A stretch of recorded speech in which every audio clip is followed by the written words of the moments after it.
दोस्तों, आज हम जिस देश के बारे में बात करने जा रहे हैं, उस देश के बारे में अगर बोलूँ, यहाँ पे भी सूरज नहीं डूबता।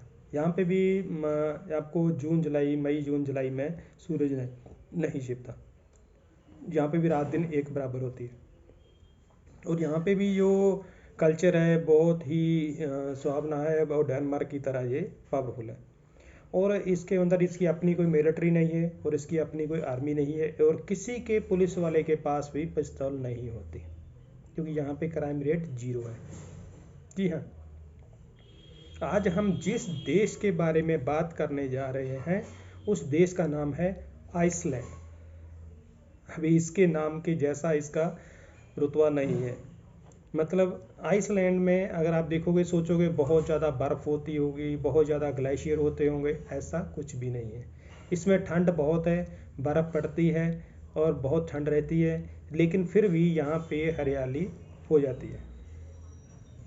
और यहाँ पे के जो लोग हैं बहुत ही 100% पढ़े लिखे हैं। और यहाँ पे जो इनका कल्चर है, हर 10% लोग जो हैं अपनी जीवनी या अपनी किताब खुद लिखते हैं।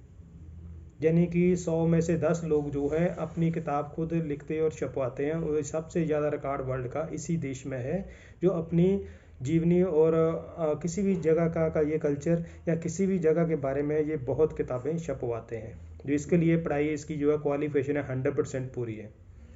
और अगर मैं इसका एरिया की बात करूँ, इसका एरिया जो है इसका 1,03,000 स्क्वायर वर्ग किलोमीटर एरिया है।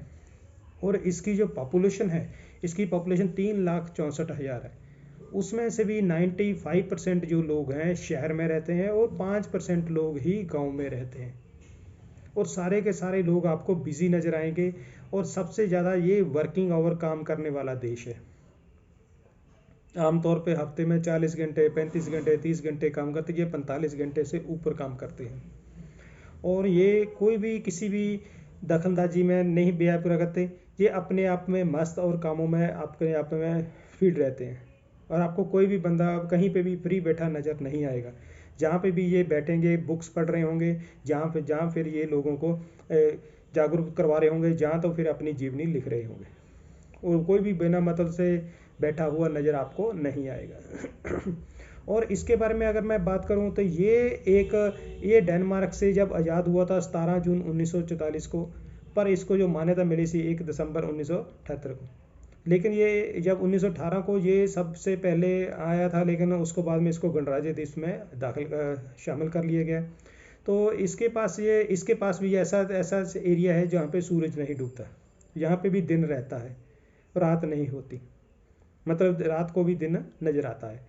तो ये एरिया क्योंकि साथ में डेनमार्क ग्रीनलैंड ये सारे साथ में लगते हैं, तो इसलिए यहाँ के एरिया जो होते हैं ठंडे एरिया हैं। और यहाँ पे सूरज जो है 2-3 महीने के लिए डूबता नहीं है। जो यहाँ का तब का वातावरण जो होता है बहुत ही सावना होता है। ये भी अपने आप में बियर पीने के लिए बहुत ही एक्सपर्ट है और अपने आप में बहुत ज़्यादा बियर पीते हैं। और लेकिन काम के मामले में बहुत ज़्यादा काम करते हैं। काम के मामले में कभी भी ये किसी चीज़ के बारे में नहीं छोड़ते। इसका डायलिंग कोड +354 है। और ये इसका अगर लैंग्वेज की बात करूँ, इसकी लैंग्वेज आइस लेबनी है। तो इसके अगर कैपिटल की बात करूँ, इसकी कैपिटल रिक्साविक है। जो इसमें 60% पॉपुलेशन जड़ी सारी इसी शहर में रहती है। तो ये एक ऐसा देश है, भी इसको बोलो खुशहाल देश के बारे में सोचो या कोई पढ़े लिखे देश के बारे में सोचो, ये सबसे बड़ा और पढ़ा लिखा देश है। और कहते हैं दुनिया में जब खोज कर रहे थे, देशों की खोज हो रही थी, सबसे आखिरी वाला जो देश खोजा गया था वो यही देश था। जी हाँ, ये आखिरी में देश जो खोजा गया था वो वही देश कहलाया था। यहाँ पे जो लोग हैं लैम का मीट बहुत करते हैं, तो उसके लिए ये पार्टी वगैरह भी होती रहती है इनकी। और इसका जो व्यू है, रात का जो व्यू है, बहुत ही देखने लायक होता है। और सबसे बड़ी बात, अगर आप प्लेन से यहाँ पे लैंड कर रहे हो तो आपको इसकी जो रूफ है और रेनबो की तरह नजर आती है। क्योंकि यहाँ पे लोगों का कल्चर है, उनकी जो रूफ होती है, घरों की छतें होती हैं, ऊपर से वो अलग अलग कलर रंगों में उसको पेंट किया जाता है। जो ऊपर से आपको प्लेन से आपको एक रेनबो नज़र आता है। इसके झरने इतने खूबसूरत हैं, इतने खूबसूरत बनते हैं। तो यहाँ पे आपको इतनी ठंड होने के बावजूद भी आपको झरनों का नज़ारा देखने लायक मिलता है। और यहाँ पे खास बात, यहाँ पे ज्वालामुखी बहुत फटते हैं, बहुत होते हैं, लेकिन ज्वालामुखी की वजह से यहाँ पे जो स्विमिंग पूल है गर्म पानी के स्विमिंग पूल बहुत होते हैं जो कुदरती तौर पे बनते हैं। जी हाँ, गर्म स्विमिंग पूल बहुत है, जो लोग सर्दियों में भी वहाँ पे बाहर स्विमिंग करने का नज़ारा लेते हैं। जी हाँ, जो क्योंकि ज्वालामुखी 95% ज्वालामुखी जो इसके इसके इसके शहर में है, तो वो उनका जो गर्म पानी झरने निकलते हैं नीचे से, वो एक स्विमिंग पूल का रूप ले लेते हैं। तो इसको वहाँ पे लोग अपना स्विमिंग करने का भी कभी नहीं इकतराते। तो यहाँ पे ये भी एक बहुत अच्छा इनका स्टेटस है, भी अपने आप में ये फ्रेश और अपने फ्रेश रहते हैं, और काम करने का भी सबसे बड़ा स्टाइल है इनका। और ये एक पहले भी इसमें अफवाह उड़ी थी कि ये देश को कोई भी बंदा इनकी लड़की के साथ मैरिज करेगा तो सरकार $5000 देगी। देखो, आपने सुना होगा पहले, काफ़ी सालों पहले ये एक अफवाह उड़ी थी 2018 में। तब ये अफवाह सरकार ने फिर इसको खारिज कर दिया था, भी ऐसा कोई चीज़ नहीं है, ऐसा कोई सरकार ने कोई लॉ नहीं निकाला है। तो लड़कियों को भी उन्होंने मना किया था, भी ऐसा कोई सीन नहीं है जो हम किसी को दे रहे हैं, जो भी सहूलत दे रहे हैं हम अपने अपने बंदों को ही, अपने अपने जो पॉपुलेशन है उनको ही कवर कर रहे हैं, बाहर से जहाँ कोई भी चीज़ नहीं आ रही। तो इसके मामले में ये एक अफवाह थी इसके पास है, तो ये इससे बचने के लिए तो सरकार ने उसको डिक्लेयर कर दिया था। लेकिन फिर भी दुनिया के यहाँ के जो लोग थोड़ा सा अंधविश्वास में विश्वास करते हैं, इतने पढ़े होने के बावजूद 100% इसकी पॉपुलेशन 100% पढ़ी लिखी है। यहाँ पे कोई ऐसा नहीं आपको जो नजर आए भी यहाँ पे जो कोई भी चीज सोचे भी आपको ये आपको ये मेरे को पूरे वर्ल्ड में ये ऐसा नजर है, नहीं।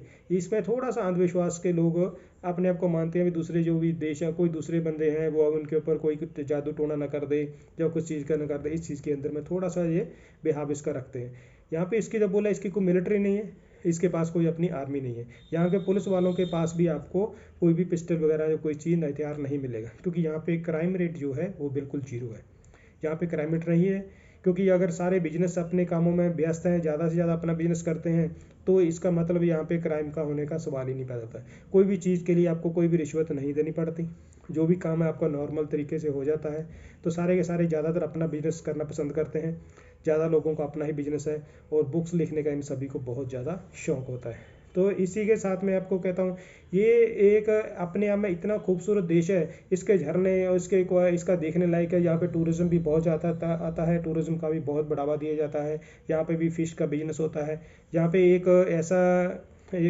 इसका एक कहते हैं खाने में एक ऐसी चीज़ स्काइबर के नाम से इसका नाम है, जिसको खाने के लिए बहुत दुनिया दूर दूर से आती है, क्योंकि ये सिर्फ इसी देश में बनता है।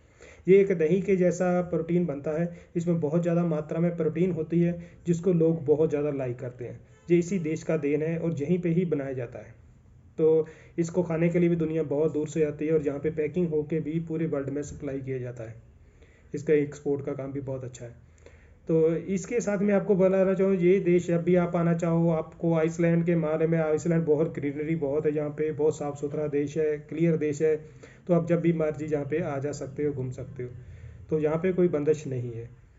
तो इसके साथ मैं आपको बोलना चाहूँ भी, आप मेरे चैनल को सब्सक्राइब कीजिए, लाइक कीजिए और कमेंट जरूर करा करें, ताकि आने वाले टाइम के लिए आपको बहुत अच्छे तरीके से अगले आने वाले कंट्री के लिए नॉलेज मिल सके, और आपको और अच्छी जानकारी दे सकूं। इसके मैं आपका आप सभी का बहुत बहुत धन्यवाद करता हूं। आप सबका धन्यवाद।